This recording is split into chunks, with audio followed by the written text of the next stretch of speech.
Buenas noches. Esta noche revelaremos las Rutas Silenciosas, una red de tráfico humano que opera desde Medellín hasta la costa. La oferta llegó por redes sociales. Trabajo en México, eventos, hoteles, proyectos de protocolo, viaje pagado, hospedaje incluido, salario garantizado desde el primer día. Para 6 jóvenes de Medellín, con edades entre 20 y 26 años, eso no sonaba a trampa, sonaba a oportunidad. La última vez que sus familias las escucharon fue la noche del 24 de septiembre. Después de eso, silencio. Esto es lo que pasó. Para entender este caso hay que entender cómo empieza. No empieza con un secuestro, no empieza con violencia, empieza con una conversación normal, en una tarde normal, en Medellín. Alguien contacta a una joven. A veces es por Instagram, a veces por WhatsApp. A veces es alguien que ya conocen, alguien del barrio, una amiga de una amiga. La oferta siempre suena parecida. Trabajo en el exterior, buena paga, todo legal.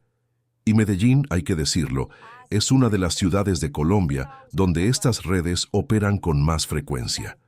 No porque sus habitantes sean ingenuos, sino porque las redes aprendieron exactamente cómo hablarles.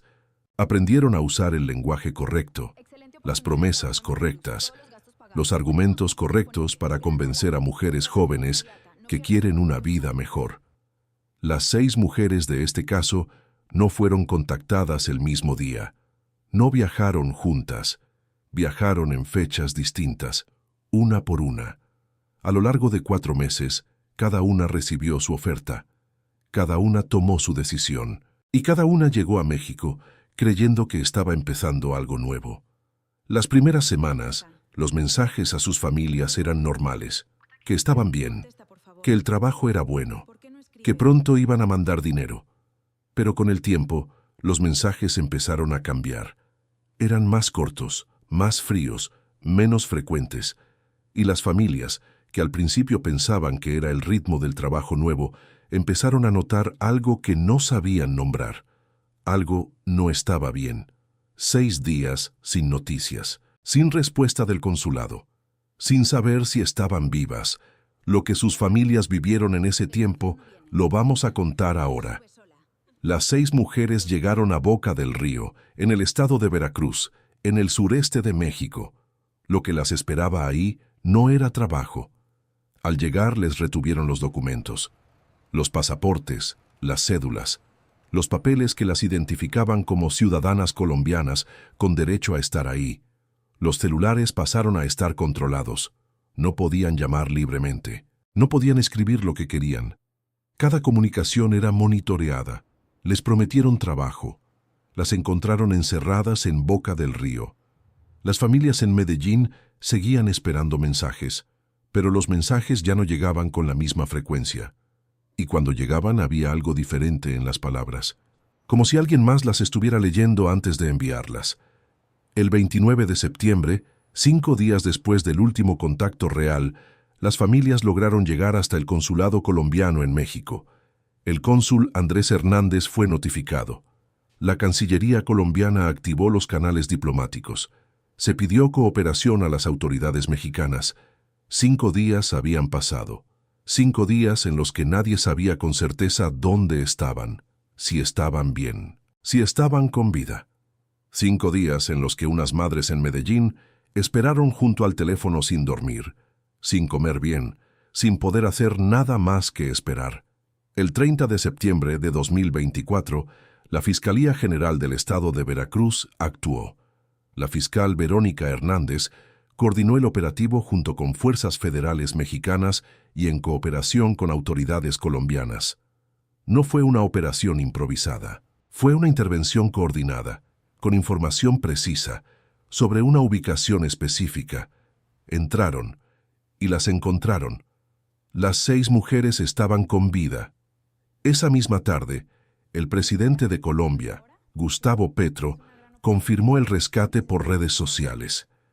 El presidente de un país tuvo que salir a confirmar personalmente que 6 ciudadanas colombianas habían sido liberadas de una red de trata en México. Piensen en eso un momento. Esto ya no era un caso policial menor, era un incidente diplomático. Era una operación que había llegado hasta los más altos niveles de gobierno de dos países, pero lo que nadie esperaba vino después del rescate. La fiscal de Veracruz actuó rápido. Entraron, las encontraron, pero lo que esas mujeres pidieron después del rescate, nadie lo esperaba. Eso viene ahora.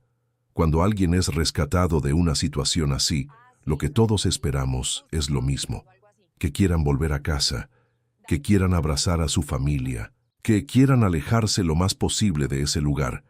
Eso es lo que todos esperaban. Las 6 colombianas rescatadas en Veracruz no quisieron volver a Colombia. Solicitaron credenciales humanitarias para permanecer en México. El cónsul Andrés Hernández confirmó públicamente que ninguna de las 6 quería regresar al país. ¿Por qué? Porque antes de viajar habían recibido amenazas que venían de dentro de Colombia. Alguien que ellas conocían sabía exactamente dónde estaban. Piensen en lo que eso significa. No fue un extraño quien las captó desde el anonimato total. Hubo alguien cercano a ellas, alguien de su entorno, que formaba parte de la red, alguien que sabía sus nombres, sus familias, sus direcciones en Medellín, y ese alguien seguía suelto. Por eso no querían volver. Pero hay otro detalle que cambia completamente la lectura de este caso. Recuerden lo que dijimos al principio: las 6 no viajaron juntas. Viajaron en fechas distintas, una por una, a lo largo de 4 meses. Eso no fue un secuestro de oportunidad. Eso fue un proceso de captación calculado, sostenido, con estructura. Alguien estuvo reclutando activamente durante meses, con paciencia, con método, con un objetivo claro. No era una persona desesperada improvisando un crimen, era una operación. Las liberaron, pero ninguna quiso volver a Colombia. Y cuando entendemos por qué, nos damos cuenta de que este caso tiene una capa más oscura de lo que parece. Quédate. Lo que pasó en Veracruz no fue un caso aislado. En el mismo mes de septiembre de 2024, otras colombianas fueron rescatadas de situaciones similares en Quintana Roo y en Tabasco. La red que operaba en Veracruz no tenía una sola casa, no tenía una sola ciudad. Operaba entre Cancún, Mérida y Veracruz, con distintos puntos, distintas casas, distintas víctimas. El rescate cerró una casa, no cerró la red. Y mientras los investigadores trabajaban para entender la magnitud de lo que habían encontrado, en Medellín había unas madres que llevaban 6 días sin dormir, 6 días mirando el teléfono, 6 días llamando a la Cancillería, al consulado, a los medios, 6 días sin saber si su hija estaba viva. Y cuando por fin llegó la noticia del rescate, el alivio duró poco. Porque también llegó la otra noticia: su hija no iba a volver. No todavía. No hasta que la amenaza que venía de dentro de Colombia pudiera ser identificada. Ese es el momento en el que una madre entiende que el peligro no estaba solo en México. Estaba también acá. El caso de las 6 colombianas de Medellín rescatadas en Veracruz terminó oficialmente con un operativo exitoso. Pero hay preguntas que ese operativo no respondió. Primera, ¿quién las reclutó en Medellín? ¿Quién fue la persona o las personas que se ganaron su confianza durante meses y las convencieron de viajar?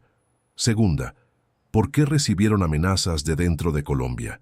¿Quién dentro de su entorno conocía la operación? ¿Esa persona fue identificada? ¿Fue detenida? Tercera, y quizás la más incómoda de todas: si en un solo mes fueron rescatadas colombianas en Veracruz, en Quintana Roo y en Tabasco, ¿cuántas más hay que todavía no fueron rescatadas? ¿Cuántas familias en Colombia siguen esperando un mensaje que no llega?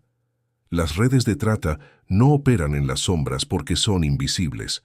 Operan en las sombras porque aprendieron a parecer normales. Una oferta en Instagram, un contacto conocido, un viaje con todo pagado. Normal.